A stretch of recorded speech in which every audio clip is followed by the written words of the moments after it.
Então, primeiramente, boa noite a todos. Gostaria, primeiramente, de agradecer ao Tiago e ao Fábio pelo convite, feito através da Abraplan, né? E hoje nós faremos uma live falando um pouco sobre fatores de sucesso na gestão da manutenção. Eu fiz uma breve apresentação, que está em tela.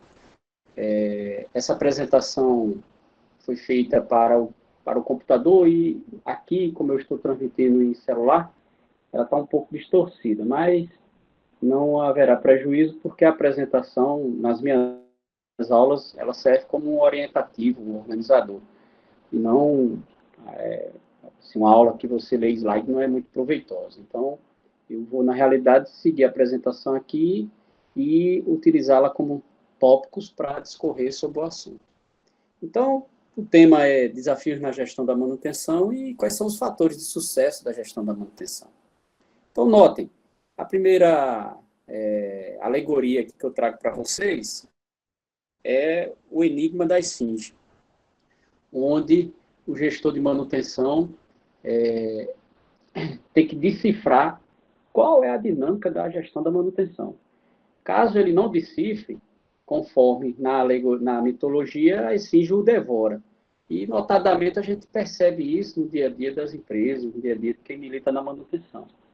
Quando o gestor não encaixa com o time, não encaixa com a organização, ou seja, quando ele não decifra o enigma dessa organização no que tange a sua gestão de manutenção, fatidicamente ele termina sendo, entre aspas, devorado e não obtém resultados.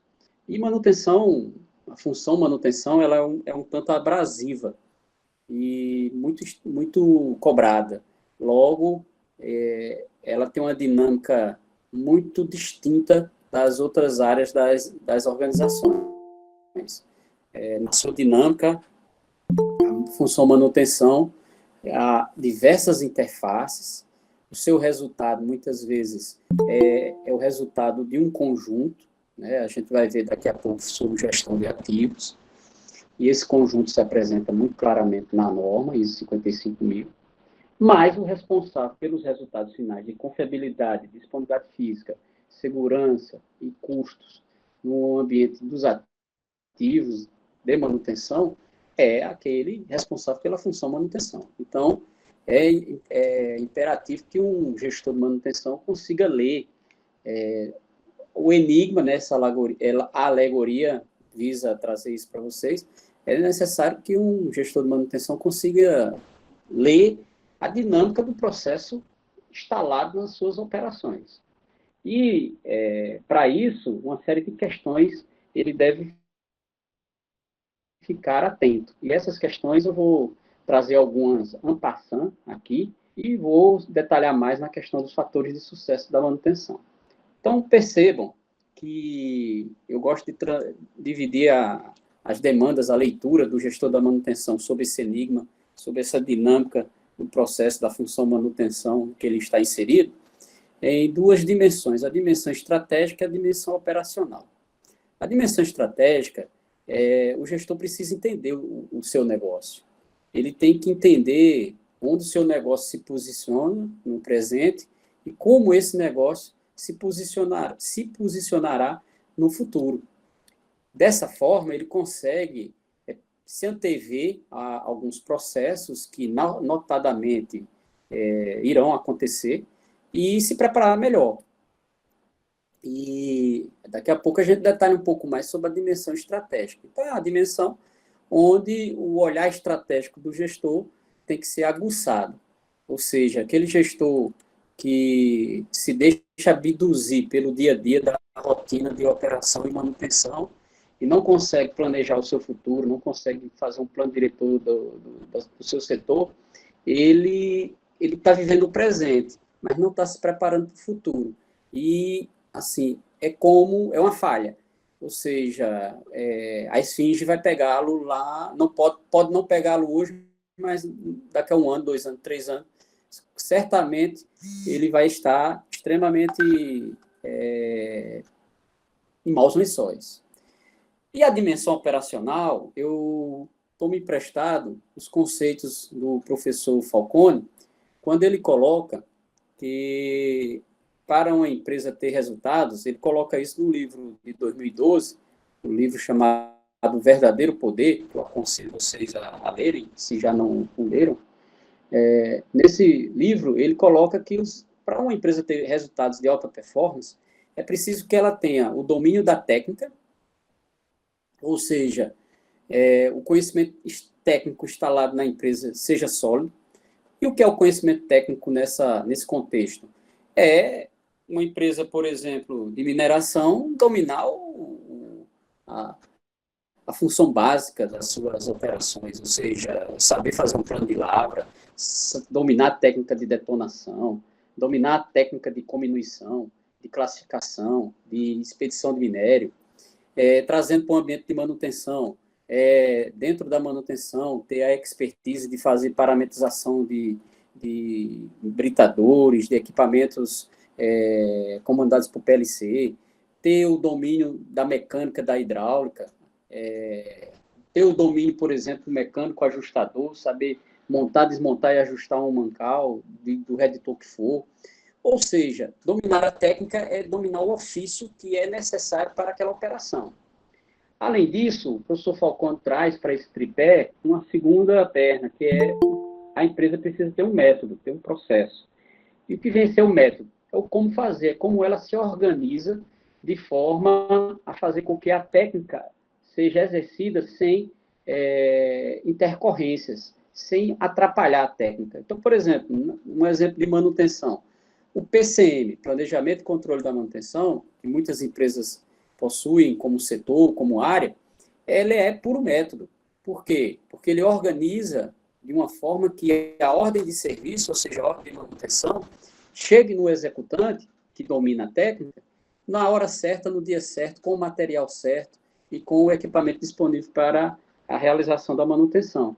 Ou seja, para isso tudo dar certo, tem que ter um método por trás que o suporte, que vem desde a identificação da demanda de manutenção, por planos de manutenção ou por monitoramento das condições, e passa pelo tratamento da demanda, passando pelo o planejamento, aprovisionamento, programação da manutenção.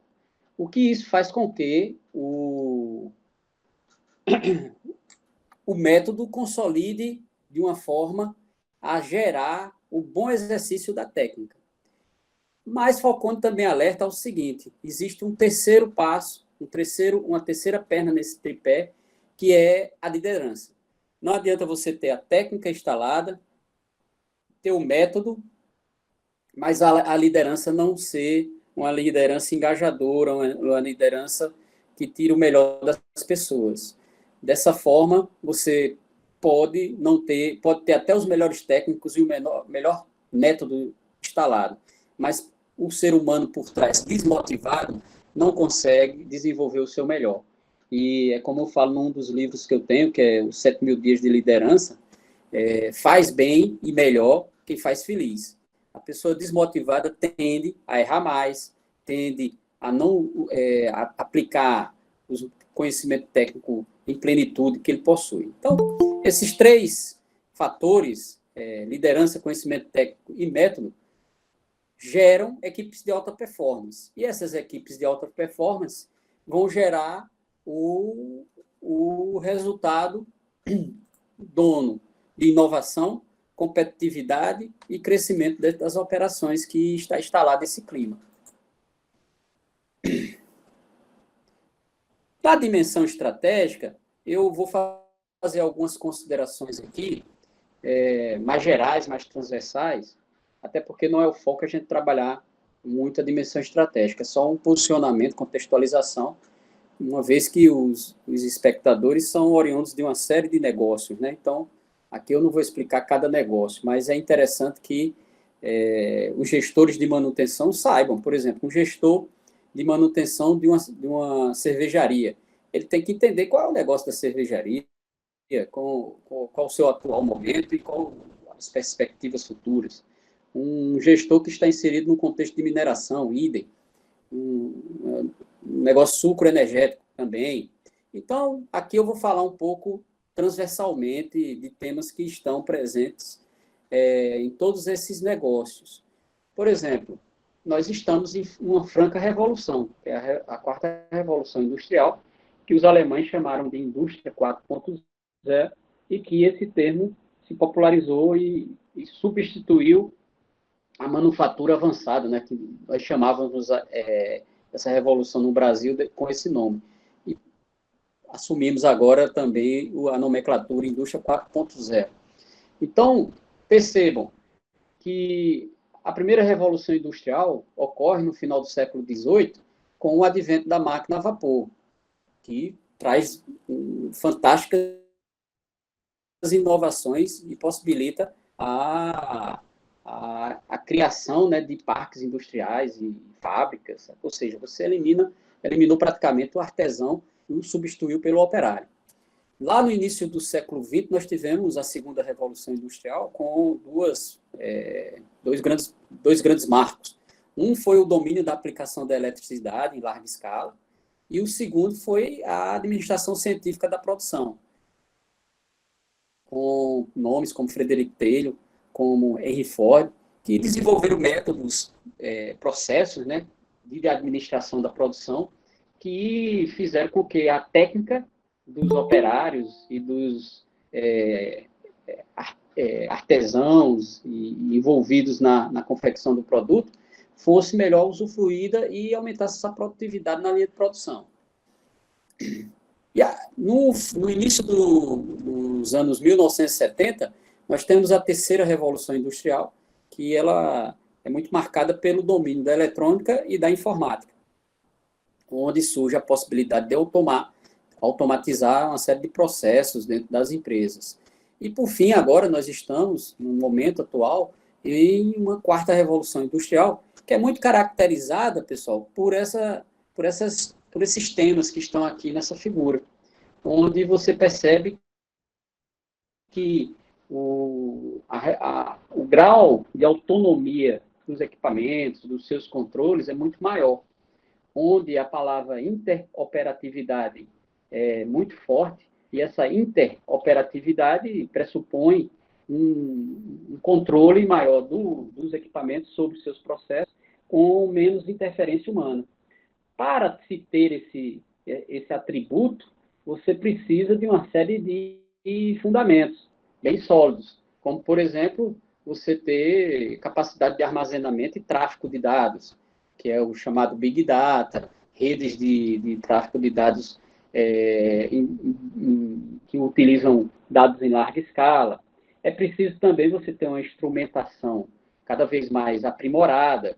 Eu lembro que quando eu iniciei minha carreira lá nos anos 1990, nós tínhamos que, para monitorar a temperatura, tínhamos um PT-100, para pressão, pressostático, nível, sensor de nível, peso, uma célula de carga. Hoje, nós temos sensores que fazem tudo isso em um único componente, o que facilita muito o controle dos equipamentos e dá a condição de uma interoperatividade maior para eles. E bem como nós temos aí a internet das coisas, né? Onde, hoje em dia, até uma geladeira hoje tem microprocessador e Wi-Fi. E o QR Code pode até controlar o seu estoque, do que entra e do que sai, e facilitar a vida da logística doméstica, né? Bem, diante de uma revolução como essa, nós temos que ter, estrategicamente pensando, nós temos uma demanda sobre o novo homem e mulher da manutenção muito maior no que tange à educação, à formação. E é esse ponto que eu trago aqui para ilustrar o pensamento estratégico que um gestor deve ter. Por exemplo, falando agora de educação, que fundamenta o ser humano que vai trabalhar numa sociedade, numa lógica operacional repleta desses atributos que eu falei até agora. Percebam que eu trago o PISA de 2015, que é um teste promovido aí pela OCDE, né, que é a Organização dos Países Mais Desenvolvidos, em que eles fazem testes de ciências, matemática, português, com jovens, adolescentes. E percebam que em 2015 o Brasil ficou na colocação número 60. de aproveitamento nesse teste. Percebam que os 5 primeiros colocados são países asiáticos. Aí, quando nós falamos em indústria 4.0, quando nós falamos de domínio tecnológico, quando nós falamos qualidade de vida, vocês percebam que esses 5 primeiros países também estão liderando nesses aspectos, né? Mas aí eu trago um dado mais recente, que é o PISA 2018, que é o último que nós temos aí, que eu fiz o recorte só do Brasil. Percebam que só no Brasil nós temos aí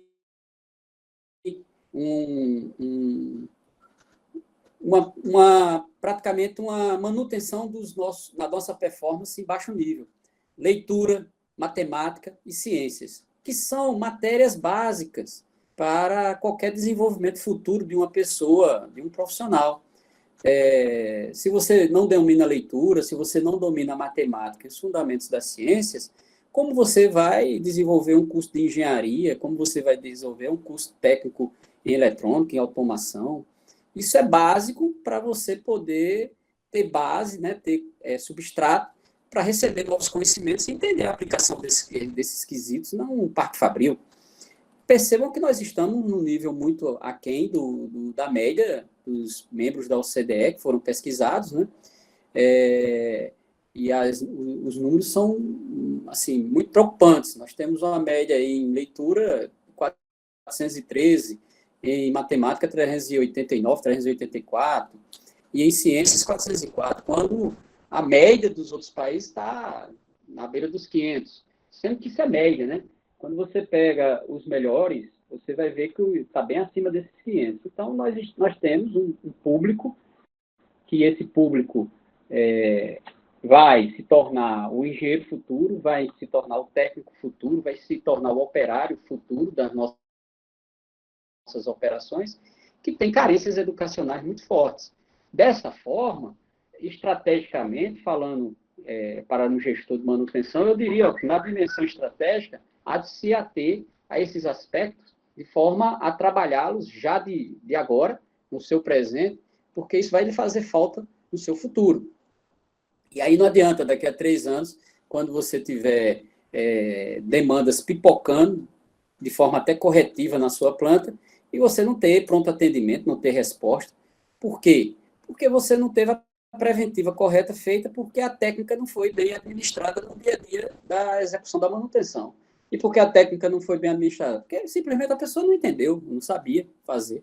E com o advento da 4ª Revolução Industrial, onde os equipamentos vão estar cada vez mais complexos, essa demanda de entendimento, de conhecimento técnico mais apurado, vai ficar muito maior.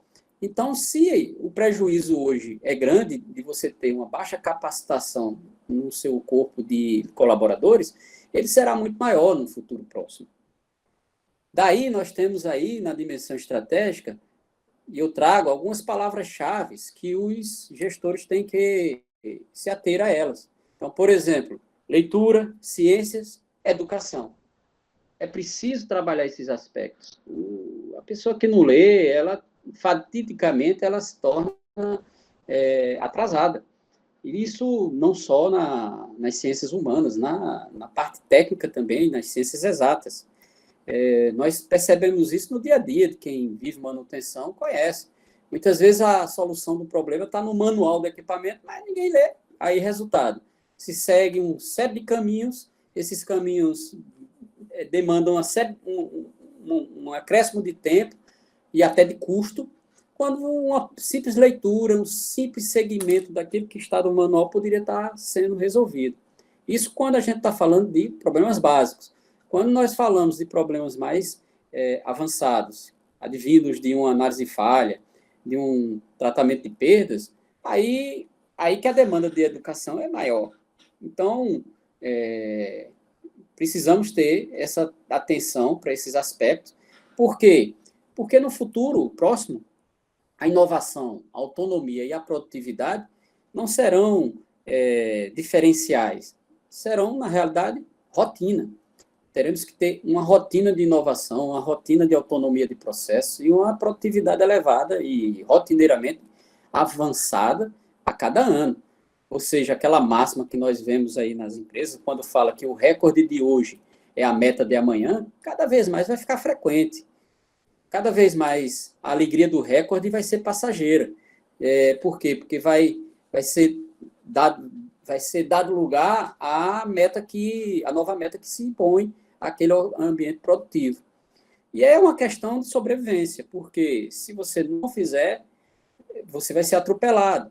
Vocês percebam aspectos globais de mercado, como é difícil competir com indústrias chinesas e em vários setores.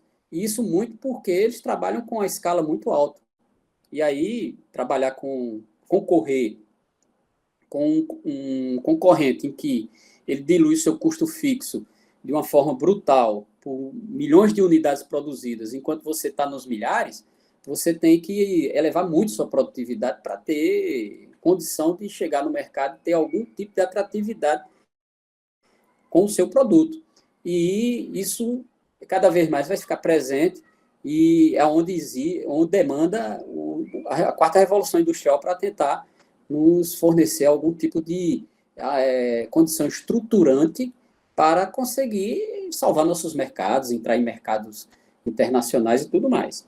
Bem, esse é o ponto da dimensão estratégica que eu trago aqui para vocês, mas no sentido apenas de mostrar que o gestor de manutenção não pode ser um gestor eminentemente operacional, ele também tem que ter uma visão estratégica do seu negócio, do que acontece na sua sociedade e o que pode acontecer futuramente com o globo, não só com o seu país, porque o que acontece no globo afeta a todos.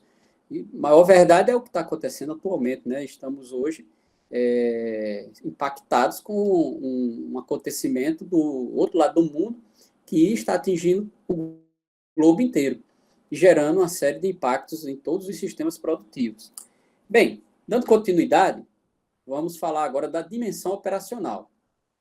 Lembro a vocês que, para uma melhor organização aqui da live, porque quando é uma aula normal, eu sou interrompido normalmente pelos alunos, por quem está na palestra também, quando é palestra, e a gente vai trocando informação, respondendo. Como é uma live, né, eu não sei quem está na live, não sei se tem 50, 100, 200, 150, então não consigo abrir para perguntas agora, porque pode não ter uma administração boa desse fluxo de informação. Então, a ideia é deixar as perguntas para o final, então eu aconselho vocês a anotarem, à medida que a apresentação avança, e ao final vocês fazerem a pergunta e eu estou à disposição. Bem, falando aqui da dimensão operacional, nós vamos falar um pouco do que vem a ser a gestão de ativos e qual é o contexto da manutenção dela. A gestão de ativos é um esforço dos engenheiros que iniciou lá na Inglaterra, com a PAS 55, e que hoje está expressa na ISO 55000, 55001 e 55002, e que foi lançada em janeiro de 2014, na Europa. E no Brasil, em abril de 2014, o que faz com que a gente salve os engenheiros da Abraman aí, que participaram para e passo com os colegas da Europa na confecção dessa norma.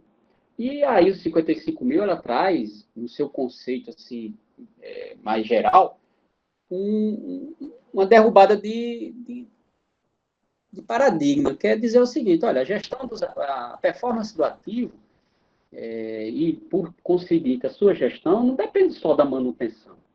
Ela é um conjunto, ela é um resultado de um conjunto de esforços. E esses esforços passam necessariamente por outras áreas. Percebam que nessa figura que eu trago aqui, com esse alegoria aí de engrenamento, quer mostrar o quê? Que a gerência de manutenção é uma das engrenagens da gestão de ativos. Existem outras e estão presentes nas outras áreas das empresas, que, notadamente, né, advindo da administração científica de Taylor, de Ford, são departamentalizadas. Então, você vê departamento de gerência financeira tendo contribuição na gestão de ativos, departamento de projetos, departamento de RH, de comercial, jurídico, todos eles influenciam na gestão de ativos, gerando confiabilidade ou não. ou até aumentando o risco sobre a performance dos ativos. E a manutenção, ela é uma parte desse esforço. E aí a caixinha dela aí, eu trago alguns exemplos, não é tudo que ela precisa ter. E aí é onde a gente vai conversar agora e falar quais são os fatores de sucesso para ter uma boa gerência de manutenção, uma boa gestão de manutenção de ativos. Aí a gente, para responder essa pergunta, tem que pesquisar. E essa pesquisa, lá notadamente, uma pesquisa, o desenvolvimento de uma ciência, passa por um rito. Esse rito é o quê? Você vai para os fundamentos básicos da matéria, passa depois dos fundamentos básicos para a aplicação dessa ciência, desse campo de conhecimento. É como, fazendo uma analogia, o matemático, o físico, trabalham a matéria básica da ciência, da física, da ciência da matemática, e o engenheiro, ele pega aquelas ferramentas que foram desenvolvidas, foram pesquisadas na época da ciência básica e aplica. Então, sem a ciência básica, o engenheiro tem um trabalho muito mais dificultado. Então, a gente tem que muito, um país, qualquer que seja o país que queira ser de primeiro mundo, valorizar muito o trabalho do matemático, o trabalho do físico, o trabalho dos bacharéis das ciências básicas, inclusive das humanas, porque eles nos dão o substrato, a base, para que possamos aplicar, em casos reais, conceitos que são trabalhados, pesquisados e transformados em realidade, né, em aplicação, pelos engenheiros. Então, nesse mesmo esforço, nós temos que, primeiro, entender quais são os fundamentos de uma determinada matéria, para depois transformar esses fundamentos em processos, e esses processos virarem atividades e requisitos sendo aplicados em casos reais, em operações reais e ativas. Então, essa live de hoje, ela tem um objetivo de trazer para vocês quais são os fundamentos, quais são os fatores de sucesso que devem estar presentes em uma gestão da manutenção. Não vai ser dito aqui como esses fatores se desdobram em processos. Isso aí é tema para uma próxima live. Mas é o tipo da coisa. Não entende plenamente um macroprocesso e um processo de manutenção se não passar necessariamente por entender seus fundamentos. Às vezes a gente comete o erro de querer ir logo para a aplicação. É um mal, assim, até da nossa cultura. A gente quer logo jogar, não quer fazer treinamento de fundamentos, né? Você vê as crianças, o professor fica treinando passe, treinando correr para em zigue-zague, aí fica tudo amuado, tudo triste. Não, professor, a gente quer jogar bola. Não, mas vocês têm que primeiro treinar os fundamentos, tal, tal. Então, a nossa tendência é querer logo jogar bola, quer ir logo para a aplicação. Lá eu resolvo. Lá na frente é comigo. Sendo que essa voluntariedade, essa virilidade, essa tenacidade, na realidade, no final, a longo prazo, joga contra. Por quê? Porque faz gastar muito esforço, investir muito esforço e a produtividade é comprometida nisso. Então, eu sou partidário de estudo. Onde estudo foi não resolver é porque foi pouco. Então, temos que estudar. E a manutenção é um campo extremamente complexo e que merece estudo sobre suas relações, como ela se processa e como ela deve se processar, até porque a manutenção, de acordo com cada empresa, tem nuances que, às vezes, criam diferenças enormes entre um método, um processo de manutenção em uma empresa e outra, né? Então, vamos pesquisar. Eu fui pesquisar. E aí eu fui pesquisar os fatores de sucesso e fui buscar na literatura o que é que os estudiosos já vinham falando sobre isso, né? A gente não pode pensar que o mundo começou com o nosso nascimento. A era é dividida pelo nascimento de Cristo, não é com o nosso, não. A gente sabe que tem, e devemos respeitar isso, temos estudiosos, histórias, vivências, que precedem a nossa chegada, e nós temos que ir buscar nessas fontes. E aí, buscando nessas fontes, eu percebi, por exemplo, trago alguns exemplos do fruto do estudo, da pesquisa que eu fiz. Por exemplo, a pirâmide de Wireman. Muitas empresas, nós temos empresas como a Votorantim, a Vale, a Sami, são empresas que utilizam a pirâmide para organizar os seus processos, seus sistemas de gestão, de uma forma que mostre qual é o processo mais básico, o intermediário, o mais avançado. Essa ideia vem lá da década de 1990 com o professor Wireman, onde ele organizou a primeira pirâmide que se tem notícia da gestão da manutenção.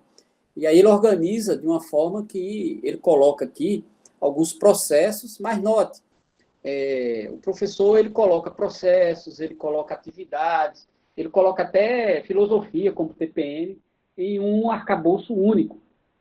Ou seja, mostrando que não só são processos que estão presentes na sua pirâmide, mas sim fatores de sucesso, fundamentos.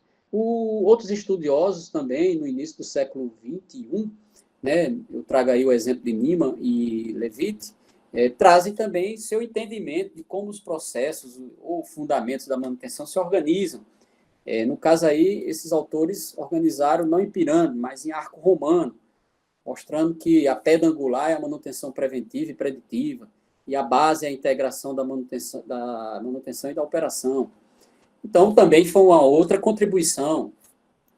Percebam, na próxima lâmina, nós temos aí a pirâmide da Sami, que já é um pouco mais um pouco mais recente, onde você vê em 2010, 2012, a organização que ela dá aos processos de manutenção.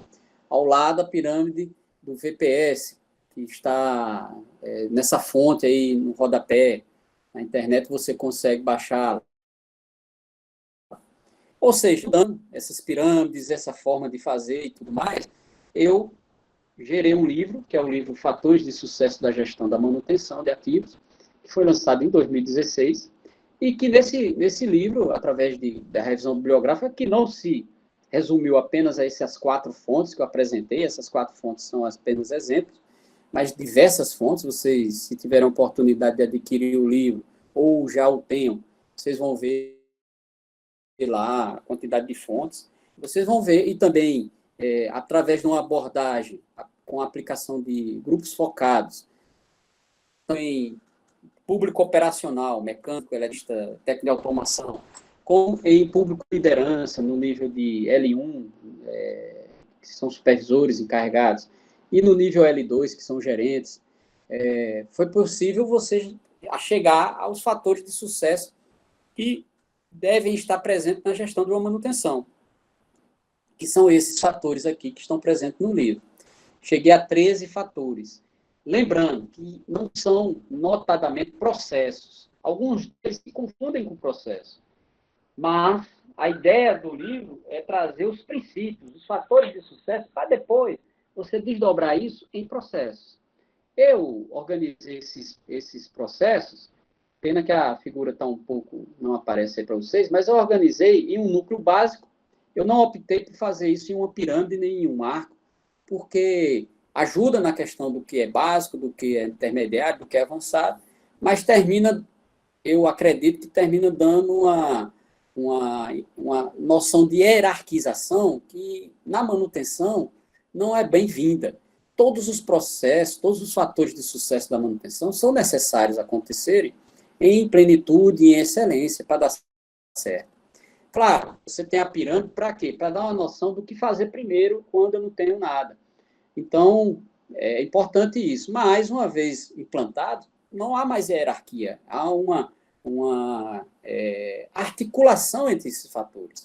Então, diante disso, eu não organizei em pirâmide, eu organizei em 3 grupos. O núcleo básico, o suporte ao tratamento da demanda e o núcleo de engenharia de manutenção.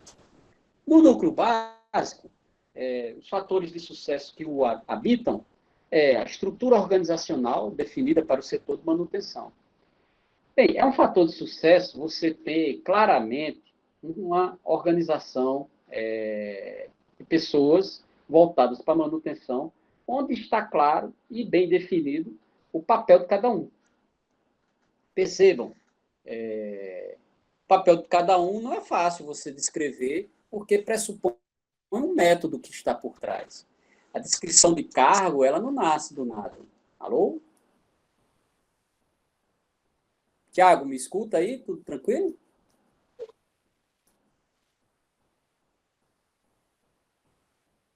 Estamos sim, professor. Estamos escutando o senhor. Pode continuar. Então, vamos continuar. Então, a estrutura organizacional de um setor de manutenção, descrever um cargo não é simples, não. Você tem que ter por trás um influenciado pelo método que você, por assim dizer, tem para estabelecer o dimensionamento do seu workforce. E essa estrutura tem que ter clareza do papel de cada um. Notem, pessoal, muitas vezes, um grande problema que enfrentamos na manutenção se chama assunção de papel. Assunção de papel não é uma loja de uma papelaria lá em Assunção, capital do Paraguai, não. Assunção de papel é o sujeito assumir as suas responsabilidades. Bater no peito é meu, isso aqui é meu. Nós vemos muito nas operações, não muito, né? Hoje, no Brasil não, na França, vamos dizer que isso é na França. Pessoas com o mau hábito da empurroterapia. Ou seja, empurra para lá, empurra para cá e não é nada comigo. Essa falta de assunção de papel, ela gera uma má performance na manutenção e é como se fosse uma doença silenciosa, é uma diabetes. Vai matando o organismo aos poucos. E se não tivermos cuidado, geramos assim um fator de insucesso muito forte. E para você ter a assunção de papel adequada, você tem que ter a descrição desses papéis, a estruturação desses papéis em um nível organizacional clara, evidente, para que ninguém fique com dúvida. E nem use essa dúvida para correr de algum papel que tem que exercer. Então, a estrutura organizacional definida para o setor de manutenção é um fator de sucesso. Outro fator de sucesso do núcleo básico é o PCM, é o Planejamento e Controle da Manutenção. Por quê? Porque no PCM está boa parte do método, do processo, aquilo que eu falei lá no início da live. É no PCM que você organiza todas as fases de tratamento da demanda de manutenção. Você planeja, você programa, você aprovisiona, você organiza quando para, quando não para, você define as equipes que devem atuar em determinado ponto. Ou seja, sem um PCM, a manutenção ela se torna acéfala. Ou seja, ela vai ser sem coordenação alguma e se define praticamente no dia a dia. Sem um PCM, cada dia é um dia. Você não vai ver nunca vai ter uma visibilidade mínima de uma semana, 15 dias, imagine um mês do que tem que ser feito. Aí, meu amigo, é uma loucura. Por quê? Porque você tendo visibilidade ainda tem um desafio grande para trazer os materiais, para organizar as paradas e efetivamente exercer a execução da manutenção em plenitude nos ativos. Imagine se você não tem, né? Outro ponto do núcleo básico, que é fator de sucesso, é o monitoramento das condições. Que condições? As condições dos ativos.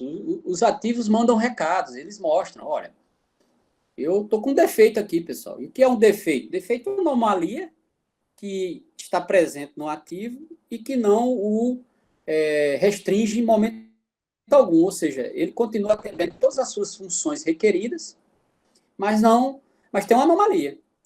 Fazendo analogia com a nossa vida humana, né? É como se você tivesse um colesterol alto, mas que não restringe você em nada.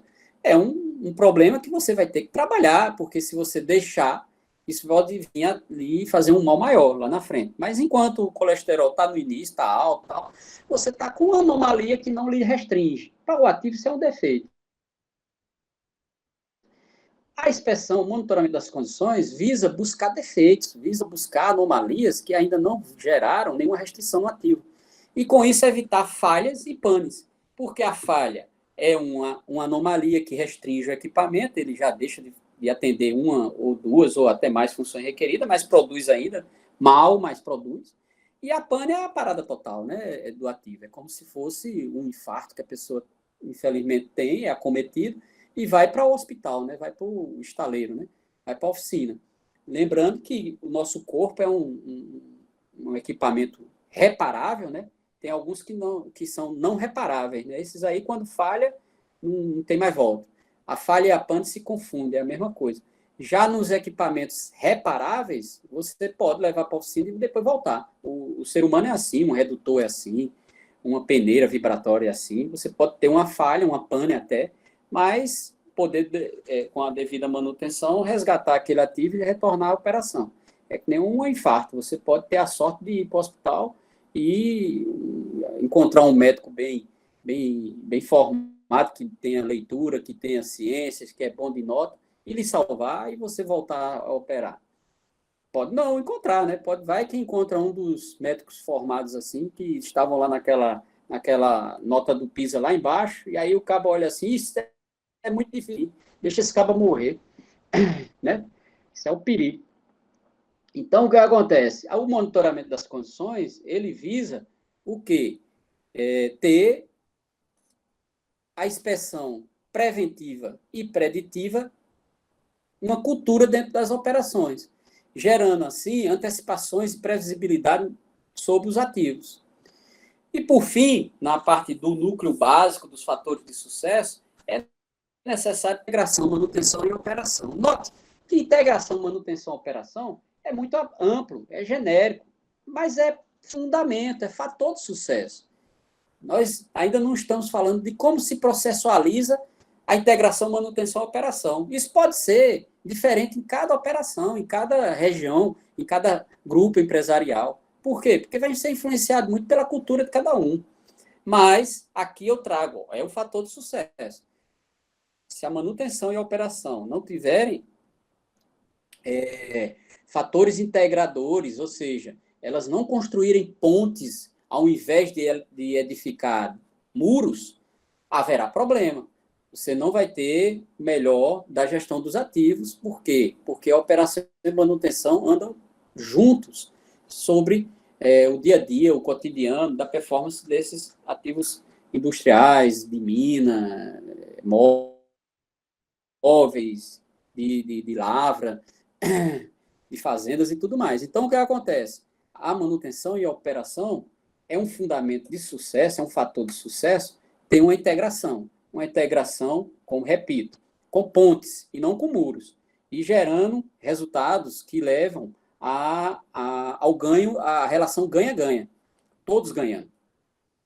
Bem, seguindo aqui, nós temos a organização dos fatores de sucesso no que tange o suporte ao tratamento da demanda. Esse suporte ao tratamento da demanda, ele primeiro vem o sistema de segurança no trabalho e saúde ocupacional. Percebam, no sistema de segurança e saúde do trabalho e saúde ocupacional, ele é extremamente necessário, uma vez que a manutenção tem dois aspectos importantes. É o local, que na maioria das organizações é onde tem mais risco de acidente, uma vez que o mantenedor está mais exposto a fatores de risco que podem levar, infelizmente, a um acidente de trabalho. E também há fatores que podem gerar uma demanda de saúde ocupacional ao longo prazo. E também há um aspecto que é a questão do risco de uma má manutenção, de uma má conservação de ativos, gerar exposição a pessoas que operam, que utilizam a planta, né?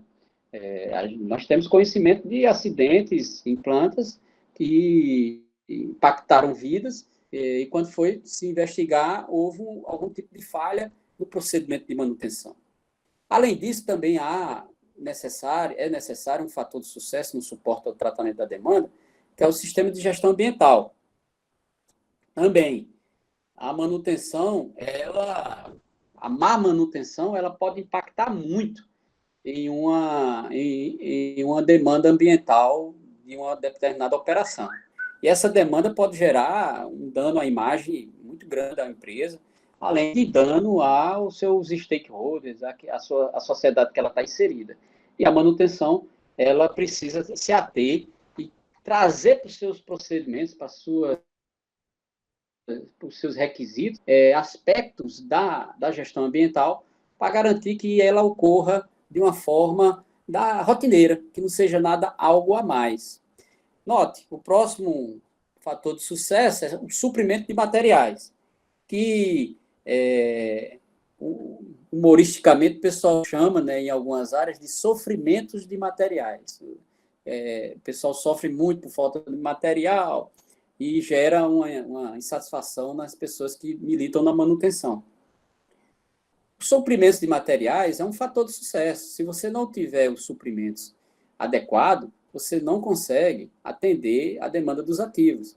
Agora, como operacionalizar? Qual processo está por trás disso? Passa necessariamente por uma definição clara do que estoca, do que repõe automaticamente, do que garantia operacional de uma planta, e realmente eu vou passar 3, 4, 5 anos sem usar, mas não posso prescindir a sua ausência no meu estoque, porque se eu precisar, vai levar 6 meses, 1 ano para receber, e aí isso pode impactar a parada do ativo por esse tempo todo.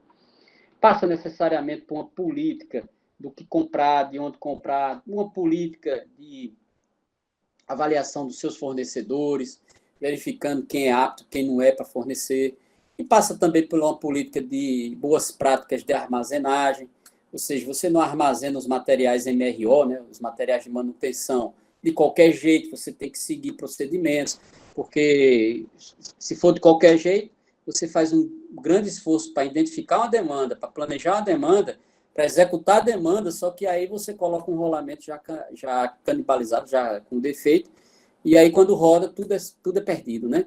Por quê? Porque o rolamento foi mal estocado e veio marcado internamente, porque ficou numa posição por muito tempo, e essa posição fez com que todas as suas esferas fossem para a mesma posição e marcasse a pista interna. E outros casos, exemplos nós temos aí, onde a boa prática de armazenagem é fundamental. Então, vocês notam que o fator de sucesso suprimentos materiais é um arcabouço um espectro interessante e grande para se gerenciar. E muitas vezes a gente cai de cavalo porque não viu esse suporte, né? Seguindo aqui, nós também falamos que um outro fator de sucesso importantíssimo no suporte ao tratamento da manutenção, tratamento da demanda de manutenção, é o sistema computadorizado de administração da manutenção, ou seja, o software. Notem, o nível transacional que envolve a manutenção, na maioria das empresas, é altíssimo. Você tem empresas que, por mês, geram 5.000 ordens de manutenção, ou ordens de serviço, dependendo do software. Ele tem a nomenclatura de ordem de manutenção ou ordem de serviço, mas são sinônimos. Então, o que acontece? Você ter 5.000 ordens de manutenção abertas mensalmente, como você controla isso se não for com software? E você pode multiplicar essas ordens de manutenção, cada uma pela média de transação envolvendo retirada de suprimentos. Se você tiver 3 requisições lá de material, na média, em cada OS, você vai ter 5.000 OS vezes 3, 15.000 transações junto a suprimentos, compras, almoxarifado. Ou seja, é uma dinâmica em que não suporta mais uma gestão por planilha ou uma gestão totalmente fora de um sistema computadorizado de manutenção. Então, é um fator de sucesso ter um software de manutenção. E aí, na questão do processo, aí cada empresa tem a sua dinâmica, a sua cultura. Tem empresas que optam por ter um CMMS, ou seja, um software especialista em gestão da manutenção. Outras têm um ERP, que é um software totalmente modular, onde todos os setores, todas as áreas da empresa vão ser geridos por ele, e inclusive a manutenção sendo ela dona de um módulo desse software integrando com os demais. Então, a gente vê nas empresas o SAP, que é um ERP, o TOTOS, que é um ERP, você vê também CMMS muito bons, como o GEMAN, o SIM, e estão presentes. Aí cabe à dinâmica da empresa, a especificidade de cada um, fazer o seu processo em cima disso. Mas que é um fator de sucesso, tem. E ter atendendo a certos aspectos, a certos princípios. Outro fator de sucesso é um sistema de custeio da manutenção. Sem dinheiro, a manutenção realmente ela não consegue bons resultados. Por quê? Porque há uma dinâmica ali envolvida de compra de materiais, de necessidade de material MRO, as coisas degradam, desgastam por tempo, por uso, e isso gera demandas financeiras, né, de custo. Então, só que é o seguinte, pode ser um saco sem fundo, se você não tiver uma organização por trás dessa dinâmica de custos de manutenção. Ou seja, você pode colocar 2 milhões e ter o resultado, e 90% de IDF de um ativo. Bota 3 milhões e continua 90%. Por quê? Muitas vezes a resposta está justamente na falta de um sistema de custeio de manutenção. Comprar o certo, na hora certa, na quantidade certa, e usar. Infelizmente, nós vemos na prática aspectos aí espalhados nas áreas operacionais, que são os famosos quartinhos, né? Os puxadinhos, onde você tem um quartinho, um container. Eu já vi até uma caverna no meio do mato, os materiais estocados ali. Materiais que foram requisitados, pagos, entraram no custeio, mas não foram utilizados, e aí foram para esse quartinho, esse container, até essa caverna aí no meio do mato, e ficam lá guardados, e o pessoal da manutenção fica com todo carinho lá, guardando eles, porque não, isso aqui eu não posso prescindir, não posso não abrir mão, não, porque uma hora ou outra eu preciso do que tem aí dentro. Aí quando você vai ver o que tem ali dentro, se brincar, tem até uma família morando lá dentro, porque você está com controle medonho. Não sabe nem o que tem, é uma bagunça só. Isso eu vi em vários lugares, acredito eu que vocês têm visto também. Então, o sistema de custeio, ele visa o quê? Usar o necessário.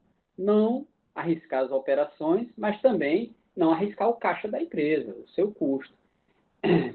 Lembrando que em empresas de capital intensivo, o custo de manutenção, o peso da manutenção no custo total é muito grande, né? Em mineração chega a 40%, 45%, em cimento idem. Então, quando você pega tudo que você gasta do custo, não estou falando do faturamento, estou falando do custo, e pega, não, só quer pegar da manutenção, qual é o peso? Aí vai lá, 30%, 40%, até 50%, influencia, pesa no custo total de uma empresa. E, por fim, aqui na parte do suporte ao tratamento da demanda, sim, mas voltando ao custeio, só lembrei uma coisa, na questão de processualizar esse sistema de custeio, passa necessariamente por definir qual é o requisito para se fazer o orçamento de manutenção. Como eu crio? Notadamente, as empresas, elas baseiam-se o seu orçamento de manutenção num mapa de 52 semanas de manutenção de ativos. Ou seja, você vai ter o fato gerador para o custo, é a demanda de manutenção. Essa demanda tem que estar em algum lugar. Onde? No mapa de 52 semanas, que é o mapa de manutenção do ano. A partir daquilo ali, eu transformo aqueles eventos em custo, e ali eu gero orçamento. Então, como você vai processualizar isso é outra história. Aqui a gente traz a necessidade desse fundamento, desse fator de sucesso, estar presente na sua operação, para o bom andamento da gestão da manutenção. Por fim, na parte de suporte, nós temos aqui a gestão de pessoas, capacitação e motivação. Note, eu falei no início, na dimensão estratégica, como a demanda de manutenção, a demanda da quarta revolução industrial, da indústria 4.0, vai aumentar sobre a manutenção. Por quê? Porque os equipamentos que vão cada vez mais chegar em nossos parques industriais, nas nossas minas, nas nossas operações agrícolas, do agronegócio, vão ser equipamentos extremamente modernos e dono de uma tecnologia cada vez mais refinada. Logo, você tem que ter homens e mulheres de manutenção capazes de interagir com esse novo parque tecnológico. Aí é onde entra a capacitação. E essa capacitação é interessante, por quê? Porque a matemática básica, a física básica, vai continuar a mesma, mas a aplicação desses conceitos nos ativos vai se revolucionar a cada 2 anos. Isso a gente pode perceber até nas linguagens de software, linguagem de PLCs, que a cada 2 anos você tem uma mudança. E a partir daí, você tem que ter também uma capacitação, uma atualização muito forte, muito dinâmica desse corpo de trabalhadores, né? Desse workforce. Aí também entra a motivação. É como eu disse lá no início, quando eu falei do aspecto liderança, faz melhor e faz bem quem está motivado, quem está feliz. Então, você já imaginou o dano que é um mecânico fazendo um ajuste em um mancal de 3 horas da madrugada, sem ninguém, só ele e o equipamento, e ele está desmotivado, ele está triste, agoniado, chateado com a empresa, será que ele vai fazer o melhor naquele momento?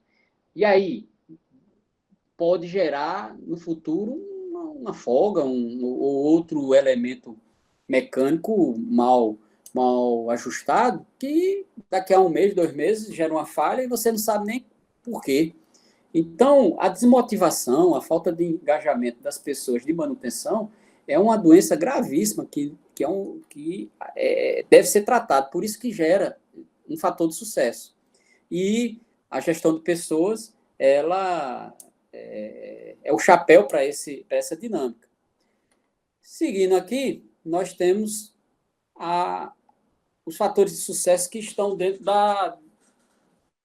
do chapéu da engenharia de manutenção. Notem que é basicamente a melhoria contínua. Percebam.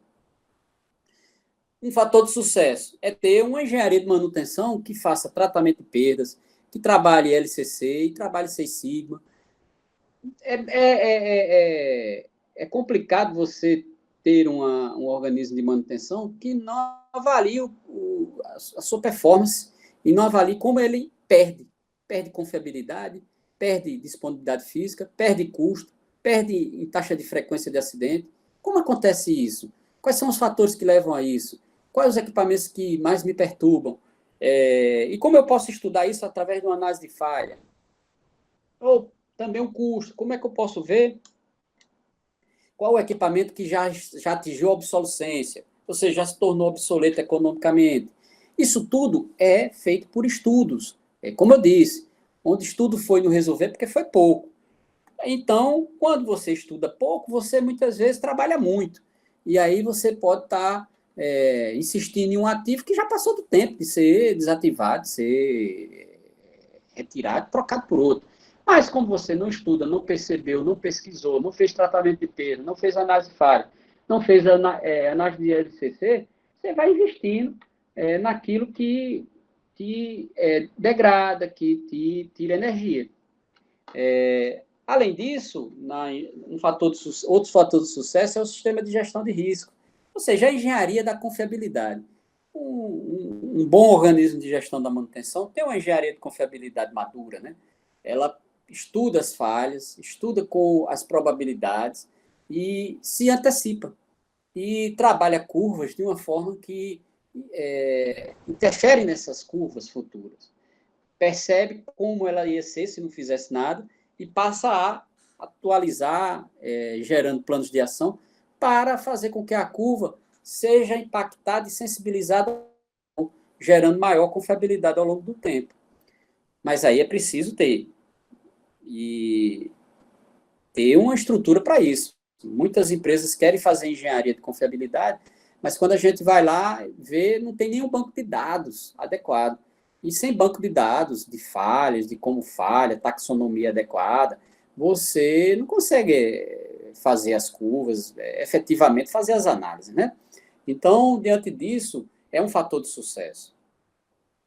E, por fim, a melhoria contínua expressa em programas de Lean, pensamento enxuto, né? Programas de melhoria que envolvam as pessoas da área operacional, como Kaizen, CCQ, ou seja, que gerem cultura da melhoria. Não adianta a melhoria ser capitaneada e patrocinada pelos engenheiros, pelos gerentes, única e exclusivamente dentro da empresa. Ela tem que ser também comprada e exercitada na sua plenitude pelo mecânico, pelo eletricista, pelo técnico de automação, pelo lubrificador.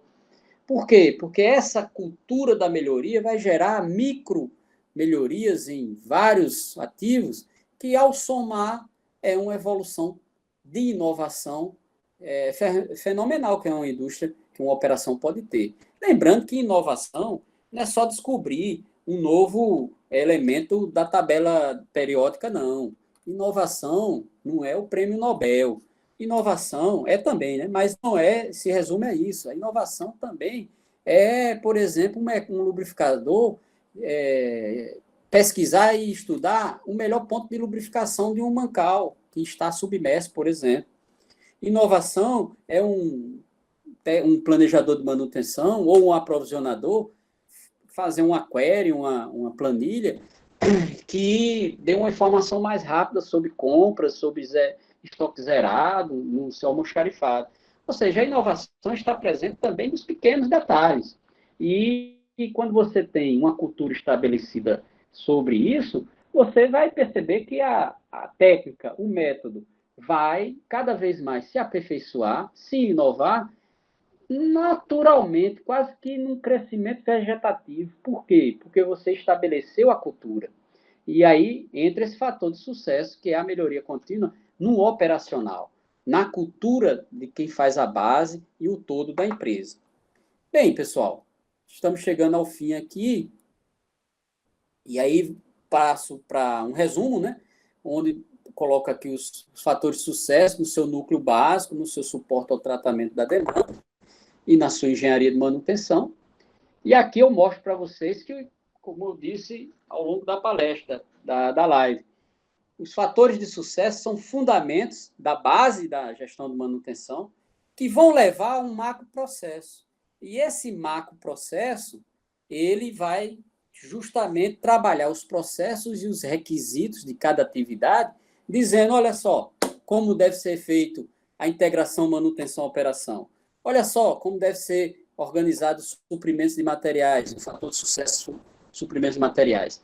E aí, esse macroprocesso, gerando os processos e os requisitos, é que operacionalmente vai se estabelecer nas organizações.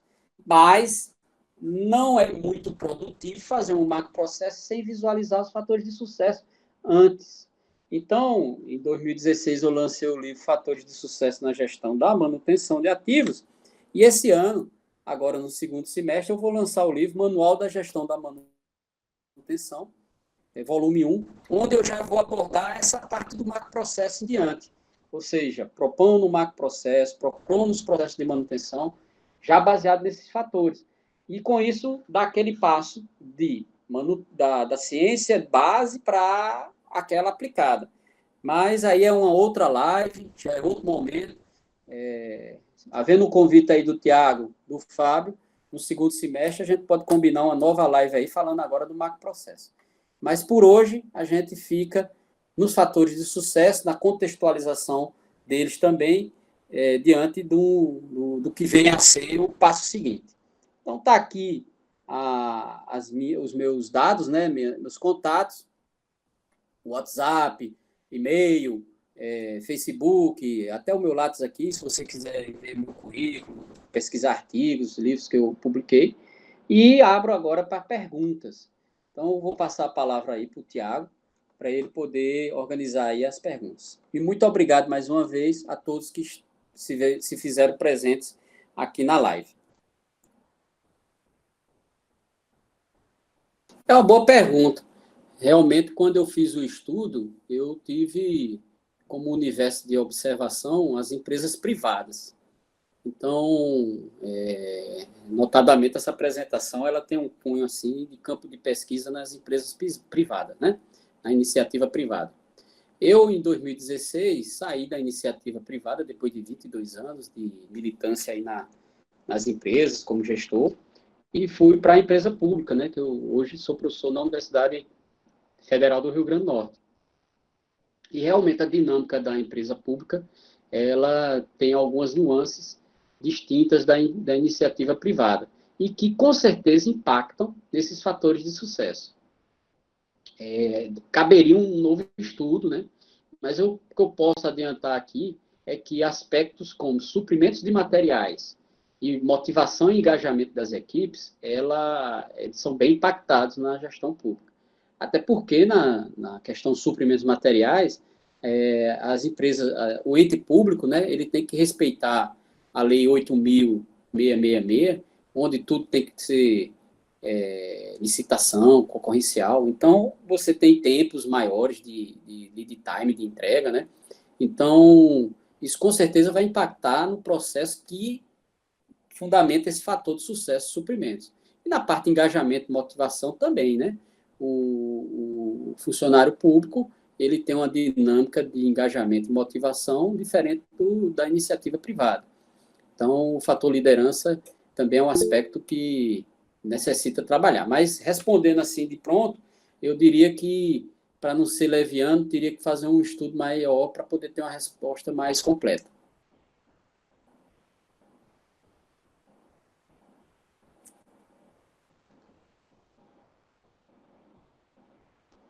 Olha, eu acredito que o ser humano é dinâmico. O ser humano ele não é estático, ele é dinâmico. E, por ser dinâmico, ele aprende novas coisas e modifica a cultura, sim. Agora, é necessário você tocar as pessoas no seu íntimo, no seu coração, na sua razão também, gerando um propósito. As pessoas não seguem o vazio, né? Ninguém vai seguir o vazio. Você segue quem tem conteúdo, quem mostra caminhos racionais, razoáveis. Então, eu acredito que um gestor que queira mudar a cultura instalada, ele necessariamente tem que ter repertório de liderança. Um ponto que eu falo muito no meu livro de liderança, 7.000 dias de liderança, onde o gestor tem que ter repertório, ele tem que ter capacidades e habilidades que façam com que esse seu conteúdo, esse seu repertório, encante as pessoas e faça com que elas sigam suas orientações, suas dicas e seus comandos. Agora, nada é impossível. O ser humano é dinâmico. Agora, o líder também tem que ser eclético, com bom repertório e com boa capacidade para estabelecer pontes com sua equipe e com seus pares.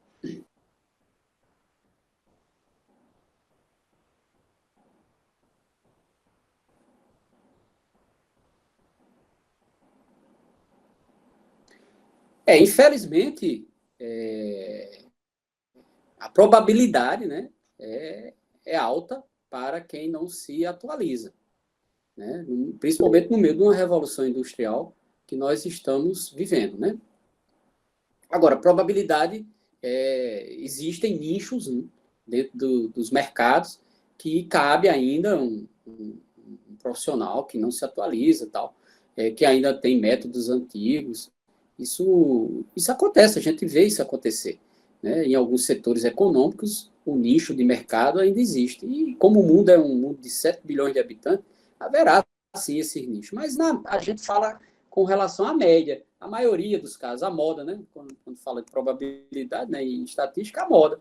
A moda, não é a moda fashion, a moda estatística, diz o seguinte: quem não se atualizar e não conseguir acompanhar a velocidade de revoluções técnicas, tecnológicas e comportamentais que o nosso atual mundo está vivendo, tende a ficar desinteressante, tende a perder a atratividade. E isso termina impactando aquele atributo que a gente chama de empregabilidade.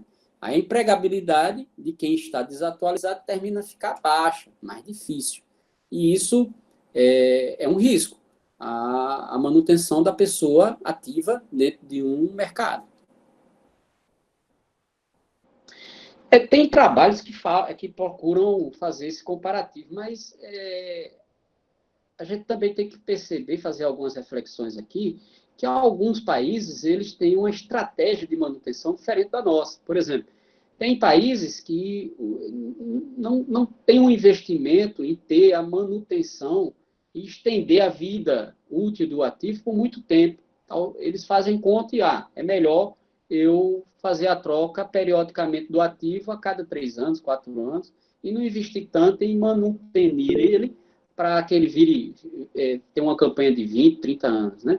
Então, comparar a países, organismos, organizações, operações que têm estratégias diferentes é a mesma coisa de comparar a banana com laranja. Então, isso aí não é tem que ter cuidado.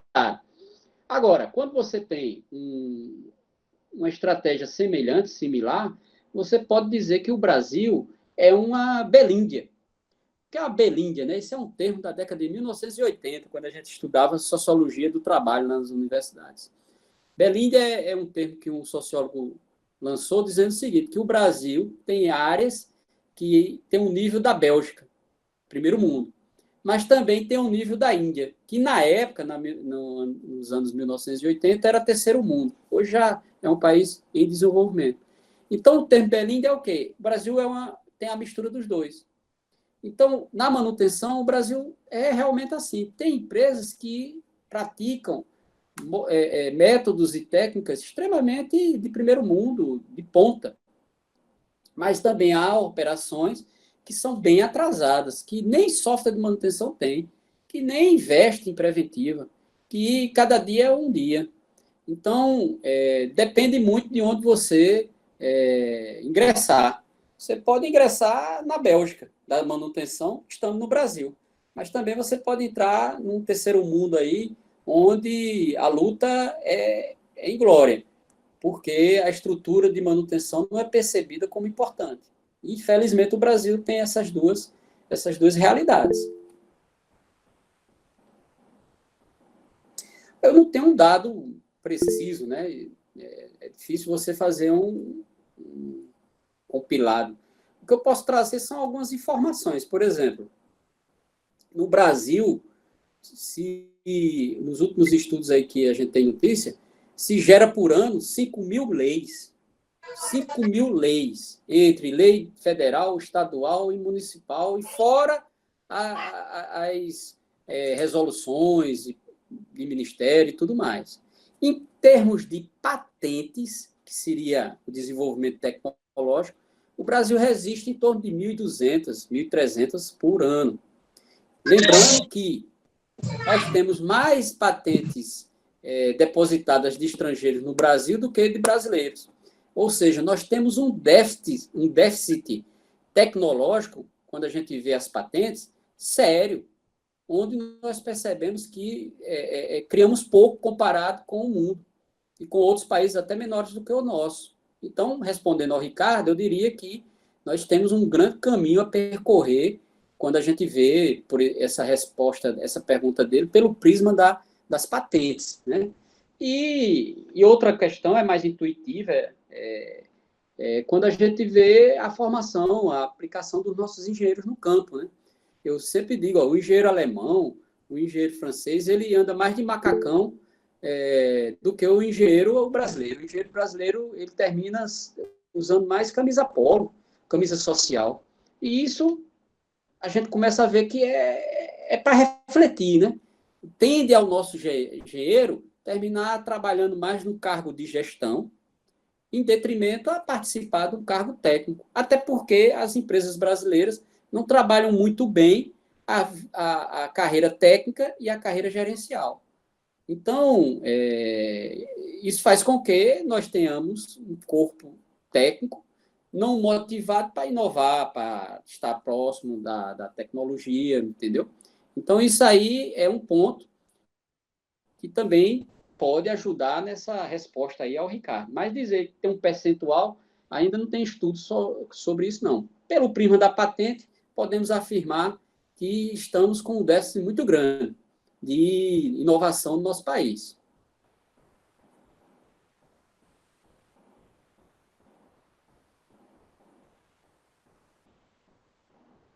Olha, em alguns setores, sim. Nós temos setores aí extremamente, como eu disse, de primeiro mundo. Mas quando você fala da média geral, nós temos grandes dificuldades a serem vencidas, né? E uma delas, eu ressaltei no início, é a questão da educação do nosso povo, né? Quando o Brasil estava no pleno emprego, na década de 2004 a 2013, o Brasil viveu o pleno emprego, né? Tivemos taxas de desemprego em termos de 3%, 3,5%. Eu estava numa empresa de mineração na época. E faltava gente para as vagas. Você tinha dificuldade de trazer profissionais para as vagas no Brasil. Então, gerando até a migração de estrangeiros para ocupar certas posições. Se o Brasil voltar a crescer, será que a gente não vai ter a mesma coisa? Se o Brasil voltar ao crescimento de 7%, 6% do PIB anual, como já teve, será que vamos ter mão de obra para atender as áreas tecnológicas? A gente tem notícias aí na mídia nacional em que há vagas na área tecnológica, mas não são preenchidas. Por quê? Porque nós não temos o material humano com o perfil para essa vaga. Isso é um ponto que remete a essa pergunta. Estamos preparados educacionalmente para fornecer a mão de obra para uma indústria 4.0?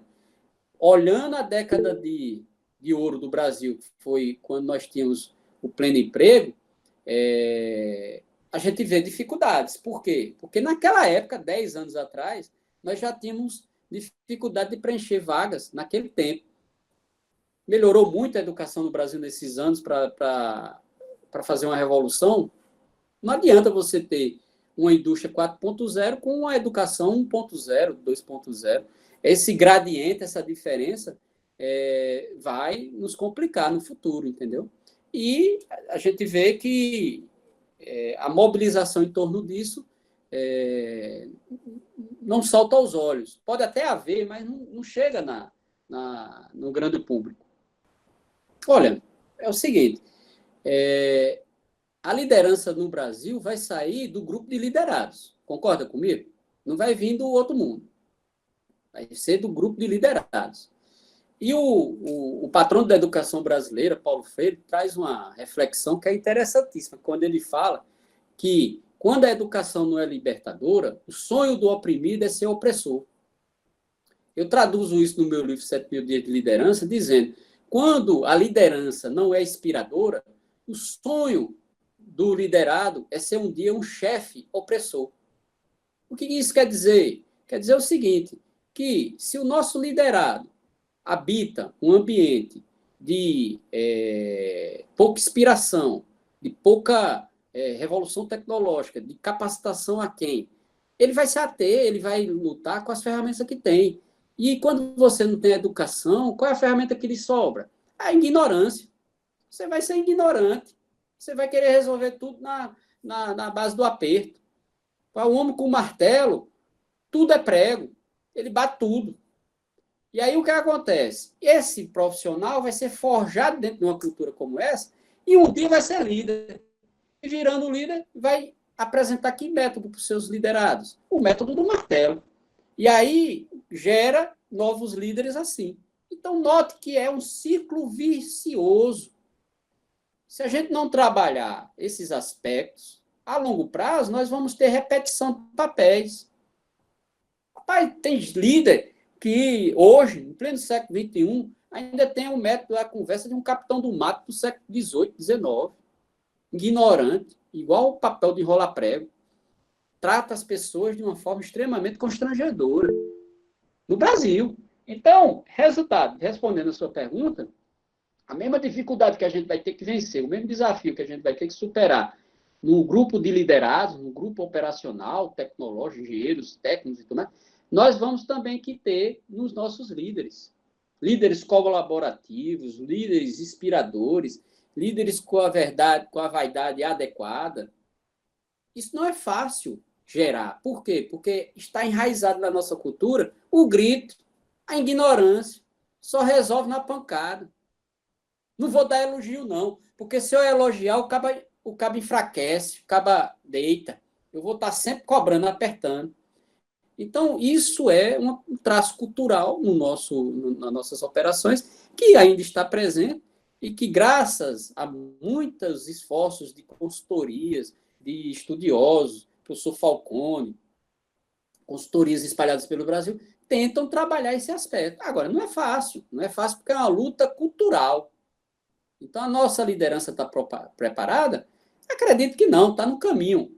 Mas tem que, pelo menos, fazer uma autocrítica e verificar que com grito, com martelo, com ignorância, não vai ter resultado sustentável no século XXI.